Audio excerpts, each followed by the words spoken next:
Graça e paz, igreja. Amém? Glória a Deus.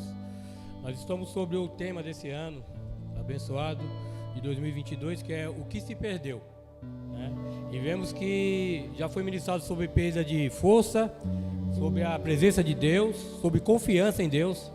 E hoje eu vou trazer para vocês um pouco sobre o temor de Deus, né? Nós entendemos que o temor da Bíblia nos mostra temor de Deus e outros tipos de temores, mas eu vou tentar focar mais na questão do temor de Deus, temor com Cristo, né? Nós vemos que sem o temor de Deus nada é possível. O grupo de adoração acabou de adorar, mas sem o temor não sairia nada. É o que aconteceu com Lúcifer. A partir do momento que ele perdeu o temor, a adoração que ele tinha para com Deus foi extinta. Ele perdeu essa adoração. Nesse momento eu vou trazer para vocês a palavra que é a unção de Deus sobre a igreja. E sem o temor de Deus não há unção. Nós vemos que os filhos de Arão, eles eram ungidos de Deus, sacerdotes de Deus, e perderam o temor. E ao entrar no tabernáculo, levando a falta de temor perante Deus, nós vemos o que aconteceu, que foi a destruição deles. Então o temor, ele é necessário para a vida cristã. Amém? Porém, a verdade é que nós precisamos entender qual que é o ponto para se chegar no temor de Deus. E eu venho a entender que um dos pontos é o conhecer de Deus. É impossível nós termos temor de qualquer coisa sem conhecer aquilo que nós estamos tendo temor. Um exemplo, por exemplo, seria a gente andando pela rua e você vê um cachorro pequeno.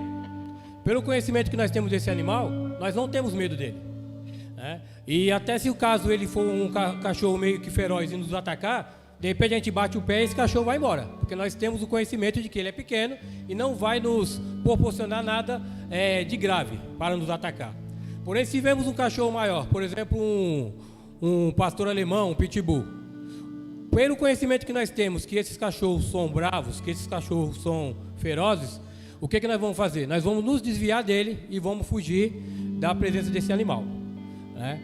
Então, o sentimento de temor, na verdade, se você for procurar no dicionário, ele coloca várias situações de medo comparando com o temor. Mas se você for comparar com a presença de Deus ou comparar com os ensinamentos de Deus, o temor nada mais é do que um grande sentimento de respeito e obediência a Deus, né? Então, aquele que tem respeito e obediência a Deus, ele tem o temor de Deus. Outro exemplo que eu vou dar para vocês seria, por exemplo, nós estamos andando pela rua com um carro e um assaltante vem e nos surpreende para nos assaltar. Nós vamos ter temor naquele momento, vamos ter medo. E esse medo vai fazer com que a gente entregue para ele ou de repente reaja ao assalto. Mas pelo fato de quê? De ter medo do assaltante, pelo mal que ele vai vir fazer sobre nós.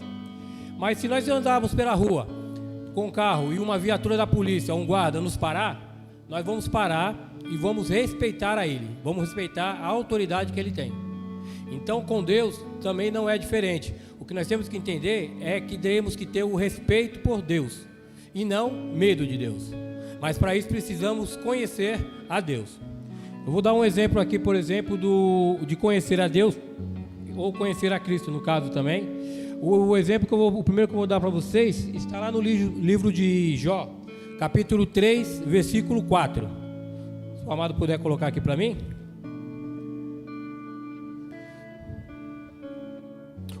Desculpa, irmão, desculpa. É o livro de Jonas. Desculpa, eu falei Jó. É o livro de Jonas, capítulo 3, versículo 4. Aqui nós vamos ver um exemplo da falta de temor daqueles que não conheciam a Deus. Jonas entrou na cidade e caminhou por ela por um dia inteiro, proclamando: eis que daqui a 40 dias Nínive será destruída. Próximo, por favor. Então os ninivitas creram em Deus.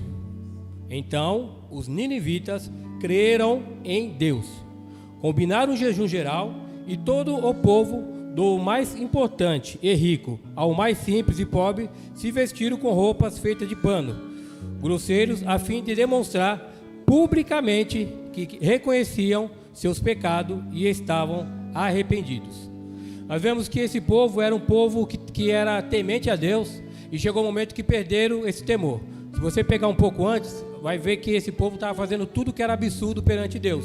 E Deus decretou a destruição daquele povo, mandando o profeta Jonas. E vemos que no final eles se arrependeram e não houve a destruição. Porém, no livro de Gênesis 19, por favor, capítulo 14, nós vemos uma outra situação, que é a situação em que Ló, ele entra na cidade e ele pega os seus futuros genros e fala para eles sobre a destruição que viria sobre a cidade de Sodoma e Gomorra. Porém, nós vemos que eles não creram na palavra de Ló, porque eles não conheciam a Deus. Então, eles não creram e não aceitaram aquela informação. A palavra diz: então Ló correu e foi falar com os homens que iam se casar com suas filhas. E eles os instava: levantai-vos, sai deste lugar. Então Ló estava pedindo para que eles saíssem rápido daquele lugar que seria destruído, porque o Senhor destruirá toda a cidade. Todavia, eles pensaram que ele estivesse apenas brincando. Em outras versões vai falar que eles zombaram de Ló. Outras versões vai falar que eles riram da informação que Ló trouxe para eles. Então nós vemos aqui a diferença de um povo que não conhecia o poder de Deus e por conta disso, infelizmente, foi destruído porque não ouviu o que Ló disse. E na questão de Jonas, um povo que conhecia Deus, porém pecaram. E quando vieram a receber a mensagem que eles deveriam voltar a ter de novo o temor por Deus, porque a cidade seria destruída, né? Na verdade, eles não veio trazer a mensagem para eles que ia ter temor, só veio dizer que eles iam ser destruídos por causa do pecado deles. Eles voltaram a ter temor de Deus e buscaram a Deus. Porém, o temor de Deus também, ele não vem apenas para aqueles que servem totalmente a Deus, no caso nós, os cristãos, os judeus, aqueles que colocam na posição de servir a Deus. No livro de Atos, capítulo 10, versículo 1 e 2, nós vemos a história de Cornélio. Cornélio, ele não era judeu, a palavra fala que ele era romano, porém ele era temente a Deus. E por conta dele ser temente a Deus, a salvação veio para ele e para a sua família, né? Então vemos que a palavra nos mostra que Cornélio, ele era de repente mais temente a Deus, mesmo não servindo a Deus. Mesmo não servindo a Deus da maneira em que o povo judeu achava que deveria servir, ele era temente. E Deus veio e justificou a Cornélio. Coloca para mim aí, irmão. Atos 10, capítulo 1 e 2. Atos 10, capítulo 1.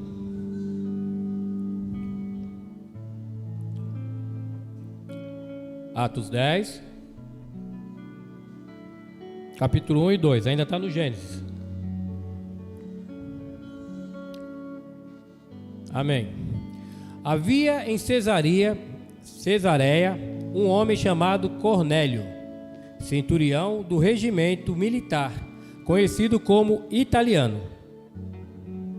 Esse homem era piedoso e temente a Deus, assim como toda a sua família. Ele era generoso em ajudas financeiras aos pobres e buscava continuamente a Deus em oração.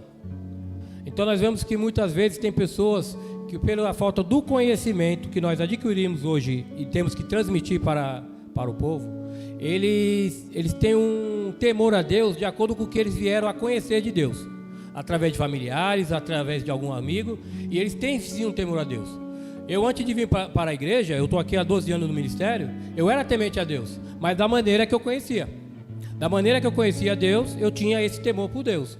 Então não era aquele temor que de repente era o que Deus queria receber, mas era o que eu tinha para entregar naquele momento, né? Eu tinha um costume que eu fazia o sinal da cruz sempre quando eu saía de casa, porque eu aprendi que isso aí seria uma proteção para mim.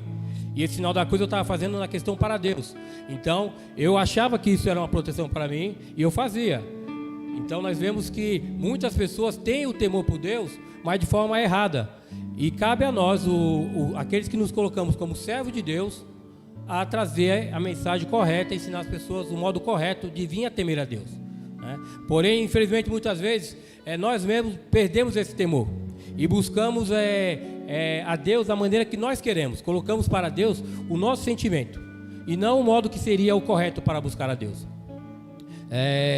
Seria como se nós servisse a Deus da maneira que nós queremos.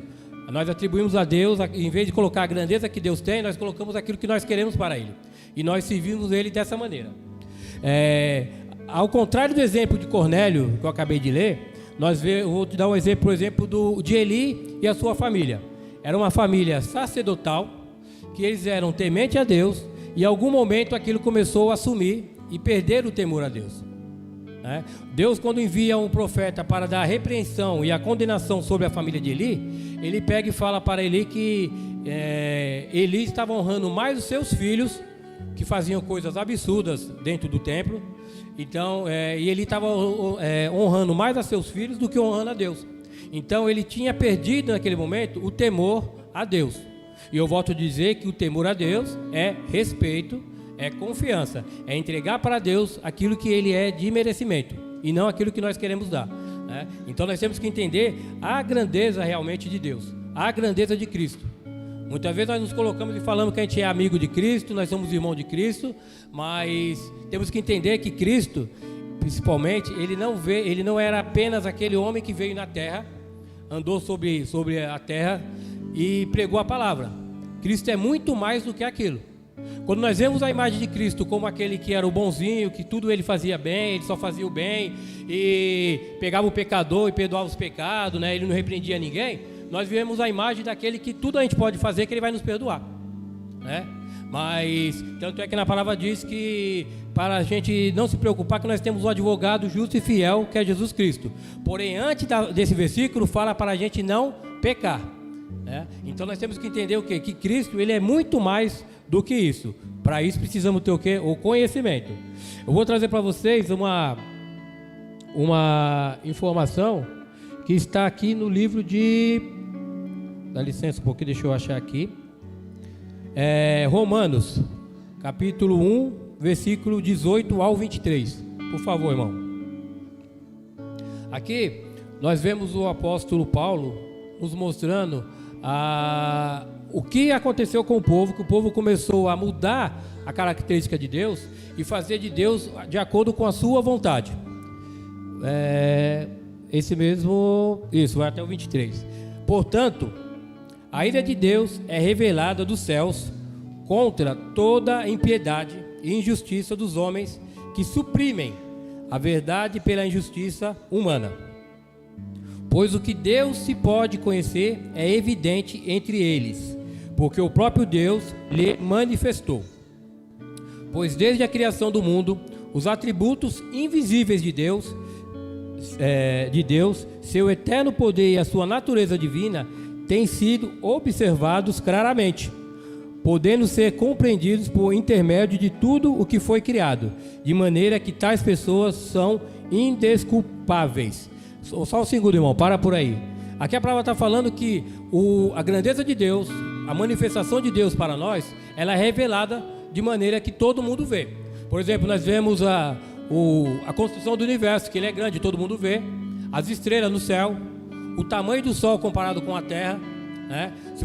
Então nós vemos a questão do que? O sol comparado com a terra seria um bago de feijão, fazendo uma comparação com uma bola de basquete.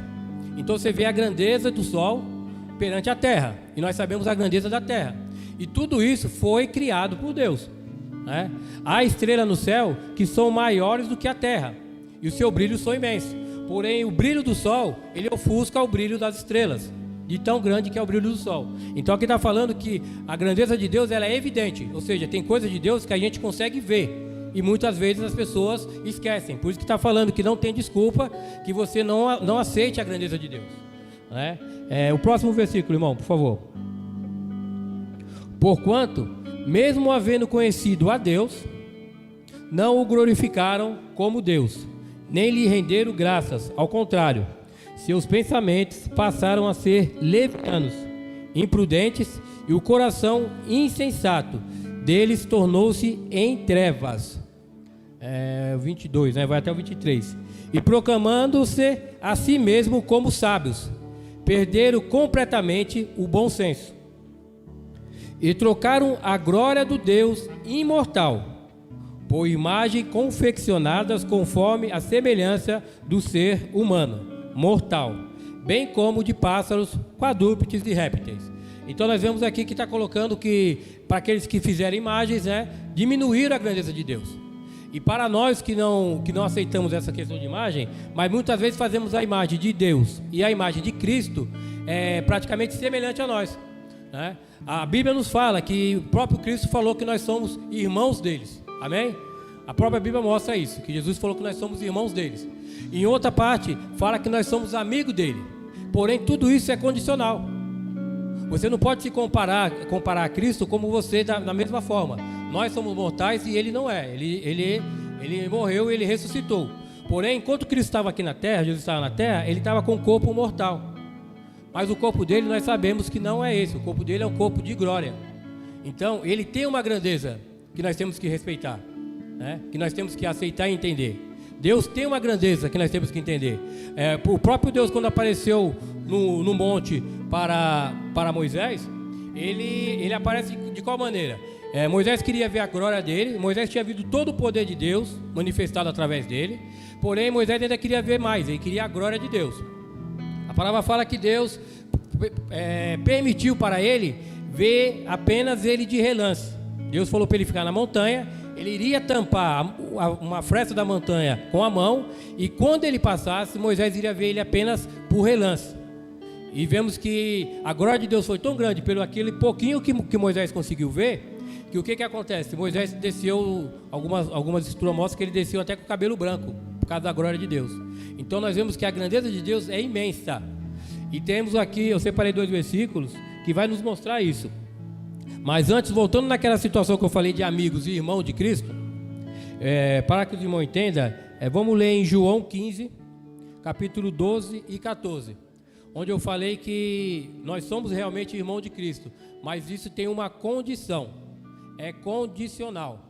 Amados, as bênçãos de Deus na Bíblia, a maioria são todas condicionais. Tem uma condição, tem algo que nós temos que fazer para nós termos parte do reino de Deus, para nós termos parte das bênçãos derramadas por Deus, amém? Em João 15, 12 diz: e o meu mandamento é esse, que vós ameis uns aos outros, assim como eu vos amei. Próximo. Não existe maior amor do que este, de alguém dar a própria vida por causa dos seus amigos. Um minuto. Ele está falando amigos, ele disse que ele deu a vida pelos seus próprios amigos. Ele está nos chamando de amigos. Então nós somos amigos de Cristo. Porém tem as condições para isso. Vós sois meus amigos, se praticais o que eu vos mando. Olha aí, irmãos. Então Cristo está colocando condições para que nós sejamos amigos dele. Não adianta você apenas falar que você é amigo de Deus, que você é amigo de Cristo e não seguir os mandamentos que os dois estabelecem para nós. Em Mateus 12, do versículo 46 ao 50, por favor. Aqui nós vemos Cristo nos chamando de irmãos, mas também é condicional, tem a condição de você ser irmão de Cristo. Enquanto Jesus estava pregando a grande multidão, o povo de fora, do lado de fora, sua mãe e seus irmãos procuravam falar com ele.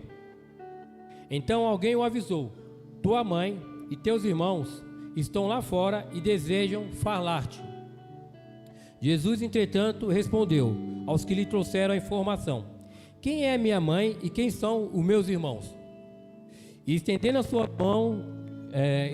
a mão na direção dos discípulos, afirmou: eis minha mãe e meus irmãos.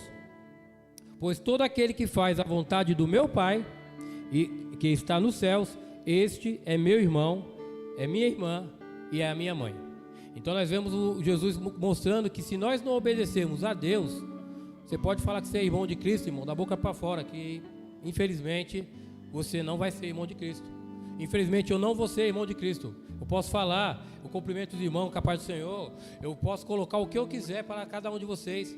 Se eu não estiver andando com temor a Deus, se eu não estiver andando nas situações que Deus estabeleceu para cada um de nós, eu não sou irmão de Cristo. Em outra passagem na Bíblia diz que Cristo vai separar as ovelhas dos bodes. Ele vai falar que aqueles que faz parte de estar com Ele e os que não faz parte. Não adianta só eu falar que eu sou crente, que eu estou ministrando agora a palavra e falar que eu sou salvo. A salvação também ela vem pelo temor a Deus. E o temor a Deus é obedecendo os mandamentos de Cristo, os ensinamentos de Cristo. Fora isso, irmão, fica difícil, a gente perde a salvação. Amém? Eu quero trazer para vocês sobre essa grandeza que eu estava falando de Deus. Amados, eu dei esse exemplo do tamanho da terra comparado com o sol. O tamanho das estrelas comparado com o sol. O universo. Se a gente for fazer pesquisa, você vai ver que é imenso, né? Porque isso tudo mostra a grandeza de Deus. Porém, em várias partes na Bíblia nos mostra a grandeza de Deus. E eu vou trazer um exemplo que está em Isaías 40, capítulo 12, que vai até o 18, por favor.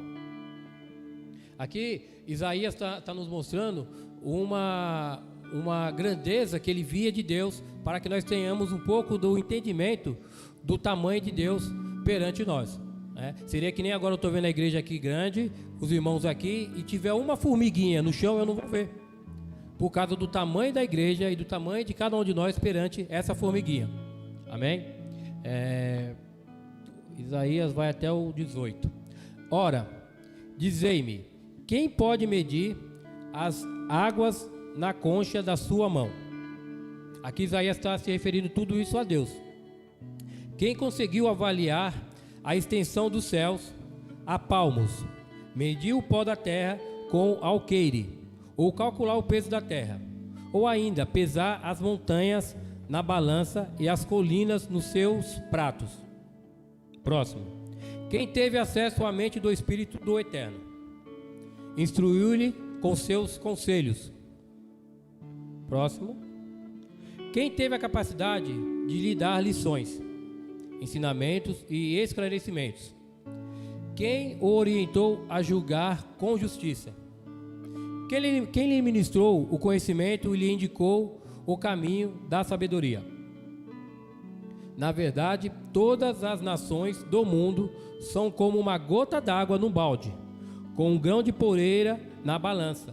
O Eterno carrega as ilhas distantes como se fossem grãos de areia.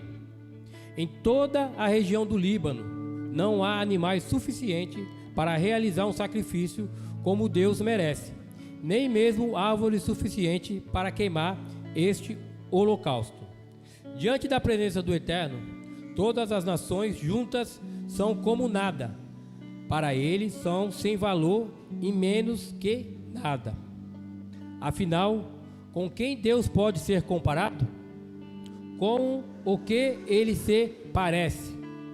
Amados, a palavra está nos mostrando que não há comparação. Se a gente tentar entender a grandeza de Deus, nós não conseguimos.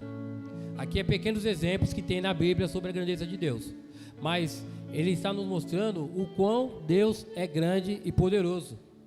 Se vier um presidente aqui, nós vamos entregar a ele reverência. Muitos vão, eu não digo se prostrar, porque nós aprendemos que a gente não se prostra diante de ninguém, mas nós vamos tratar esse presidente, essa autoridade que vier aqui, com reverência, e muitas vezes não entregamos essa reverência para Deus. Isso nos coloca na questão da falta do temor. E onde eu vemos na palavra que às vezes você pode ter o temor e com o passar do tempo vir a perder esse temor. Em vários livros do Antigo Testamento nós vemos o povo de Israel tendo temor por Deus, entendendo a grandeza de Deus e depois abandonando e voltando para trás. E vemos os povos inimigos que não conheciam a Deus, eles vinham e enfrentavam o povo de Israel, e quando Deus vinha lutar com o povo, eles viam a grandeza desse Deus, porém era um Deus que eles não seguiam. Então muitos vinham a entender. Foi o próprio caso de... eu esqueci o nome do abençoado que eu ia falar agora. Desculpa, do Naamã. Naamã, quando ele veio a conhecer a grandeza de Deus, que veio e curou ele da lepra, a palavra diz que ele se converteu. E ele falou que ele não mais iria adorar outros deuses, a não ser o Deus de Israel. Então, o conhecimento da grandeza de Deus é uma obrigação, primeiramente, de nós cristãos. Nós temos que conhecer a grandeza de Deus, a grandeza de Cristo, e depois levar essa grandeza para os outros irmãos virem a conhecer essa grandeza. eu quero mostrar a grandeza de Cristo, por exemplo, que mostra no livro de Apocalipse, capítulo 1. Por favor, irmão. Apocalipse 1. A partir do versículo 10. E no dia do Senhor, aqui quem está falando, né, nós sabemos que é João. E no dia do Senhor, achei-me exaltado no Espírito. Em outras traduções fala, eu me achei em espírito, como se fosse de repente um sonho que ele estava tendo. Quando ouvi atrás de mim uma voz forte, como o som de trombeta, que dizia: escreve em um livro o que vês e envia-o a essas 7 igrejas: Éfeso, Esmirna, Pérgamo, Tiatira, Sardes, Filadélfia e Laodiceia. Voltei para observar quem falava comigo, e voltando-me, vi 7 candelabros de ouro. Continua. E entre os candelabros, alguém semelhante a um ser humano. Aqui está falando que ele é semelhante, não está falando que ele viu um ser humano. Entendam que ele estava em visão, ele estava em espírito. Então ele pôde contemplar. De repente, se ele fosse levado como na forma humana para ver, ele não conseguiria ver isso. Semelhante a um ser humano, vestindo uma longa túnica que chegava a seus pés, e um cinturão de ouro ao redor do peito. Próximo.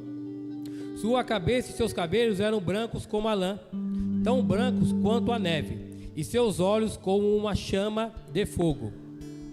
Próximo.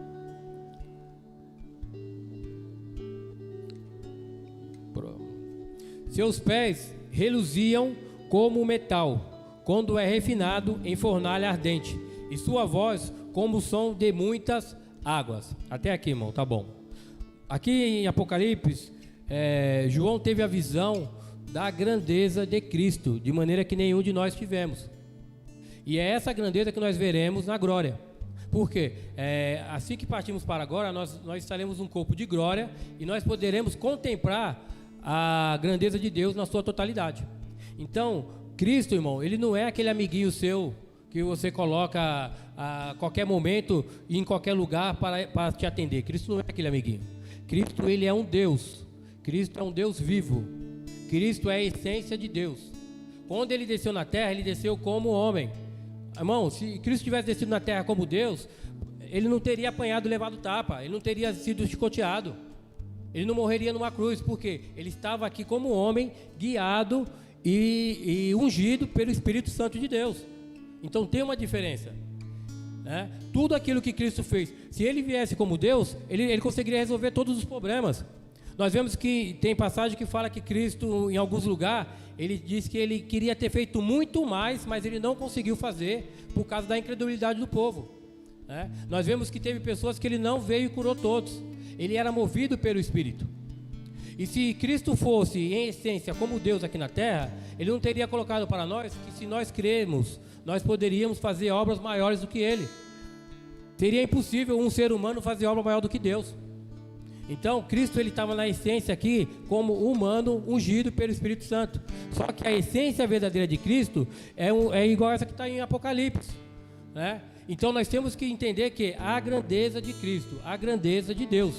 Amém, amados? Então, entendendo essa situação, nós viemos ter realmente o verdadeiro temor por Deus. Amém? Para finalizar, eu quero deixar o versículo de Lucas, capítulo 12. Isso aqui é algo que o próprio Cristo nos colocou, nos revelou, que deveríamos temer. Amém? Lucas, capítulo 12, versículo 4. Depois vai ser o 5. Eu vos afirmo, meus amigos, não temais o que podem matar o corpo.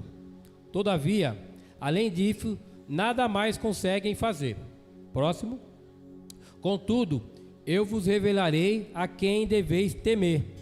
Temei aquele que, depois de matar o corpo, tem poder para lançar a alma no inferno. Sim, eu vos afirmo, a esse deveis temer.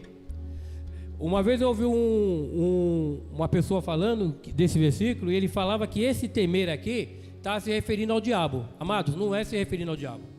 É se referindo a Deus. Porque aqui a gente vê, depois de matar o corpo, tem poder para lançar a alma no inferno. Tem poder para lançar. O único que tem poder é Deus. Ninguém mais tem poder. Cristo, ele tem poder. Fora ele, ninguém mais tem poder. O diabo não tem poder algum. Então, quem tem poder para lançar nossa alma no inferno, ou seja, fazer com que perdemos a salvação, fora nós mesmos que viemos a fazer o errado, é Deus. Então, na hora do julgamento, aquele que falou que tinha temor e não tinha, aquele que até pregou a palavra, mas não tinha o amor que Deus queria, não cumpriu a vontade de Deus, infelizmente, pode vir a perder a salvação e como a palavra diz, ser lançado no inferno. Então, a nossa regra para a salvação é ter o temor de Deus. Sem o temor de Deus, nós não fazemos nada, irmão. Ou fazemos pela metade, fazemos coisas vãs. Amém? Então, que essa noite o temor de Deus venha crescer mais sobre cada um de nós. Que nós buscamos aprender mais sobre temor, né? Isso aqui vai ser ministrado no mês de abril. Mas você também não precisa só esperar chegar mês de abril para algum irmão trazer uma mensagem para você. Você também pode buscar em Deus, aprender a ter mais temor por Deus, a ter mais conhecimento das grandezas de Deus. Amém, irmão? Vamos adorar a Deus?